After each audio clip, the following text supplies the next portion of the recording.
I spent 27 years doing ADT and Army Reserves and National Guard and retired as Lieutenant Colonel. And I think this kind of today is typical for the way things are oftentimes framed up, which is somebody enlists, they do their first 4 years, 6 years, whatever it might be, and then if they, for some reason, want to transition out of the military, they kind of figure out, okay, what am I going to do now? And can I find a job that's related to the MOS that I had during my time, I'll just say during my time in the Army.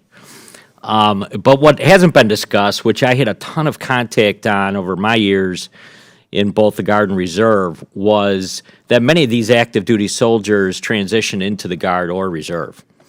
And along with that, obviously, it's kind of the problem is right before you, and that is they also have a civilian job, right? So they're doing their 2 weeks of AT every year, and they're doing their regular drills.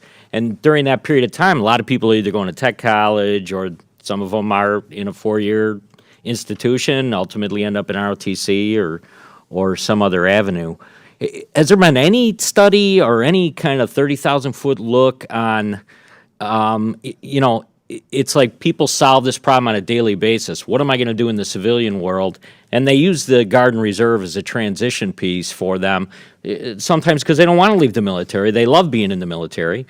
Or, it's another way to supplement their income while they're out there doing something like this. So I'm not sure, Mr. Seamus, do you want to, or if anybody that might have some experience with that Guard and Reserve piece, because I think it's kind of something right before us.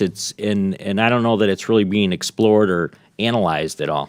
No, that's a great question. I'd be happy to answer. I'd like to answer that one. Oops. Okay, go ahead. I had something I wanted to say, but please go ahead. So the Guard and Reserve, I think, is a great transition point. In fact, I've been in the Guard for 8 years and 11 years on active.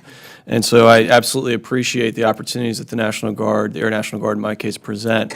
And in some states, there are great partnerships that exist between the Guard and the private sector. So, for example, in the state of West Virginia, if you join the Guard, they will pay for you to go to college outside of your normal GI Bill benefits you may earn if you attend school in state. And then that creates opportunities for private companies to work with the Guard and the state to basically create a funnel, a hiring funnel, which is a really powerful thing if it's properly developed. And the other thing I would consider, and I've been a SkillBridge partner in various companies where we've created SkillBridge opportunities for military personnel in their last 6 months of service to come work inside the company. It's a great thing. And I don't know the answer to this if it's allowed to be used for entrepreneurship.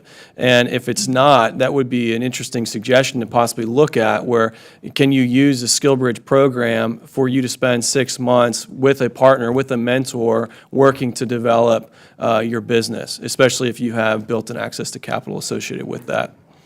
Yeah, I mean, other than combat arms, I mean, there's so many other MOSs in the Army that it's a very direct and easy transition. I mean, if you're a mechanic in the Army, so there's a good chance you could open up your own garage in the civilian side and also be an active member of the Guard or Reserve. So, and I watched this happen. I mean, there were all kinds of members that did this on a regular basis. So, any other comments on that point?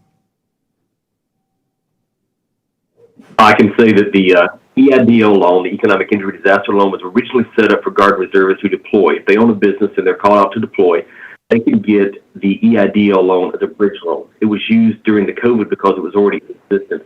So if you have a business and you're called up to active duty, you can get an idle loan, which is like a bridge loan to cover you till the time you get back.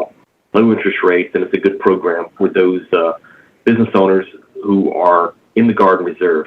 So that's something as far as access to capital that's available now. Thank you. Yeah, just in a couple of seconds I have left.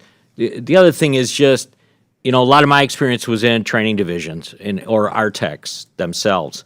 So oftentimes, the focus on that is how do you create an Army trainer, and then how does that trainer train troops? So there's this transition where it's really, you're creating a classroom environment. And it's another place, I think, where we kind of missed the boat in that all that experience is just kind of, as soon as a person leaves the military, it's just gone. And it's always been frustrating to me to kind of see people that are just very good at that, and suddenly they don't qualify kind of on the civilian side. It's another place, I hope there's emphasis, and I hope there's a place where we can find a way of utilizing those skills, because it's unfortunate when they're just kind of gone overnight. So, but thank you for being here today. I yield back. The gentleman yields back. No.